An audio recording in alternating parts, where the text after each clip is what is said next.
شكرا جزيلا الأخت الأستاذة أسماء مسيرة هذا الحفل الختامي. بسم الله الرحمن الرحيم، الحمد لله رب العالمين، والصلاة والسلام على نبينا سيدنا محمد المبعوث رحمة للعالمين وعلى آله وصحبه. الحباب الكرام جميعا، السلام عليكم ورحمة الله وبركاته. يسرني أن أرحب بكم جميعا في هذا الحفل الختامي لدورة السفراء المكارم الثالثة، دورة الكرامة، والتي نظمها المركز الدولي للقيم الإنسانية والتعاون الحضاري تحت الشعار من أجل حياة إنسانية كريمة ومتراحمة. لقد كانت هذه الدورة رحلة حافلة بالعطاء واستمرت 26 يوما، شهدت خلالها ندوات ومحاضرات وورشات عمل ومجموعات حوارية وإبداعات فنية كان هدفها الأسمى ترسيخ الأخلاق والقيم الإنسانية وتعزيز التراحم والتعاون بين الشعوب. وأود في هذه المناسبة أن أركز على 10 نقاط أساسية شكلت معالم هذه الدورة وأهدافها الجوهرية، والتي كان مبتغاها وسيبقى بإذن الله تفعيل الجوانب الأخلاقية السلوكية العملية.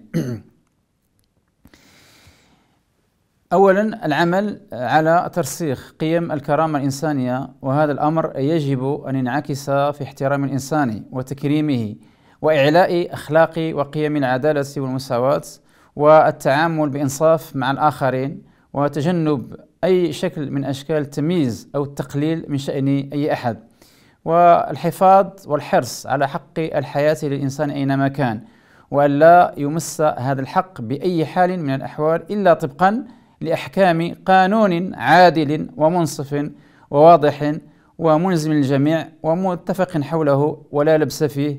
قال الله تعالى: ومن أحياها فكأنما أحيا الناس جميعا. ثانيا، تعزيز روح التراحم والتضامن، إذ لا يكفي الحديث عن التراحم، بل يجب ترجمته إلى أفعال يومية مثل مساعدة المحتاجين ودعم المبادرات الخيرية وتقديم العون دون انتظار مقابل.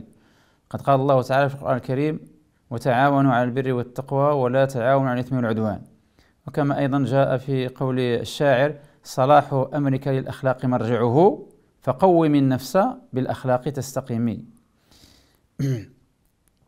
ثالثا، الاستمرار في التعاون مع شركائنا الفضلاء، ويتمثل هذا في خلق شراكات تقوم على الثقة المتبادلة والالتزام بمبادئ التعاون الصادق والشفافية والانفتاح على الثقافات الأخرى بروح التقدير والاحترام. الأمر الرابع، تطوير المهارات القيادية لسفراء المكارم. القيادة الأخلاقية تعني أن يكون القائد قدوة في النزاهة والمسؤولية والالتزام بالقيم السامية، ويتجلى ذلك سلوكيا وعمليا في اتخاذ قرارات عادلة والإصغاء بإنصاف للجميع والعمل على بناء بيئة إيجابية، مصداقا لقول الله سبحانه وتعالى: يا أيها الذين آمنوا كونوا قوامين لله شهداء بالقسط ولا يجرمنكم شنآن قوم على ألا تعدلوا اعدلوا هو أقرب للتقوى. وكما جاء أيضا في قول أحد الشعراء: إذا غامرت في شرف مروم فلا تقنع بما دون النجوم.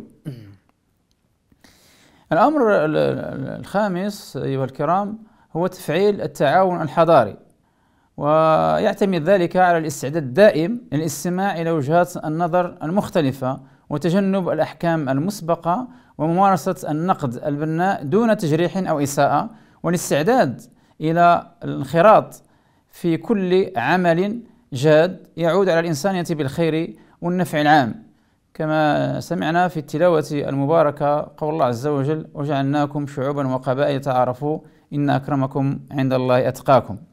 الأمر السادس هو العمل على تمكين الشباب.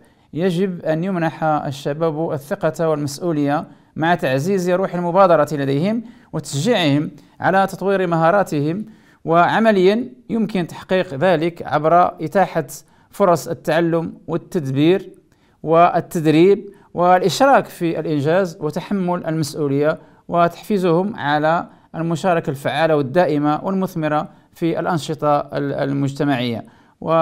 ونقتدي بذلك في قول الشاعر: إنما الأمم أخلاق ما بقيت، فإنهم ذهبت أخلاقهم ذهبوا.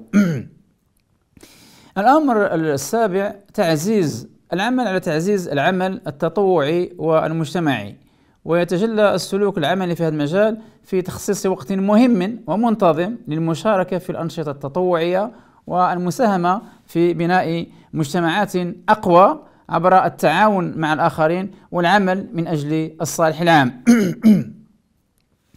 الأمر الثامن مناقشة قضايا العصر برؤية أخلاقية قيمية تحافظ على الفطرة عند تناول القضايا الكبرى مثل الممارسات المجتمعية ومثل قضايا البيئة وقضايا العدالة الاجتماعية، فيجب أن يكون التركيز على الحلول التي تراعي المبادئ الأخلاقية ومع الحرص على عدم التضحية بالأخلاق والقيم النبيلة في سبيل تحقيق المصالح الضيقة. الأمر التاسع تحفيز الإبداع والمبادرة المجتمعية، ويمكن تحقيق ذلك في نظرنا عبر تشجيع الأفكار البانية الجديدة ودعم المشاريع التي تخدم المجتمع وتقدير الابتكارات التي تسهم في تحسين حياة الناس. والنقطة العاشرة والأخيرة ندعو إلى الالتزام بمواصلة المسيرة، يعني هذا أن لا تتوقف الجهود بانتهاء هذه الدورة، بل يجب أن تبقى هذه المبادئ وهذه القيم حية في حياتنا اليومية عبر استمرار العمل الفردي والجماعي لتحقيق جميع أهدافنا النبيلة التي نسعى إليها. قال النبي صلى الله عليه وسلم في الحديث الصحيح المعروف: المؤمن الذي يخالط الناس ويصبر على أذاهم خير من المؤمن الذي لا يخالط الناس ولا يصبر على أذاهم. وفي الختام لا يسعني إلا أن أتوجه بجزيل الشكر لكل من ساهم في إنجاح هذه الدورة، أقصد المشاركين والشركاء والمحاضرين والمتطوعين، وكذلك لكل من آمن برسالة سفراء المكارم وعمل على تحقيقها. كما أخص بالشكر فريق العمل الذي بذل جهدا كبيرا لضمان تنظيم هذه الدورة على أعلى مستوى. إننا معشر الكرام والكريمات نؤمن بأن هذه المبادئ ليست شعارات ترفع فقط، بل هي أخلاق وقيم يجب أن تعاش وتطبق في حياتنا اليومية، وأن دورنا جميعا هو أن نكون سفراء لهذه المكارم في مجتمعاتنا، ننشر الخير ونعزز التراحم ونحافظ على كرامة الإنسان. شكرا لكم، ونتطلع إلى لقاءات قادمة تجمعنا على دروب الخير والعطاء. والسلام عليكم ورحمة الله تعالى وبركاته.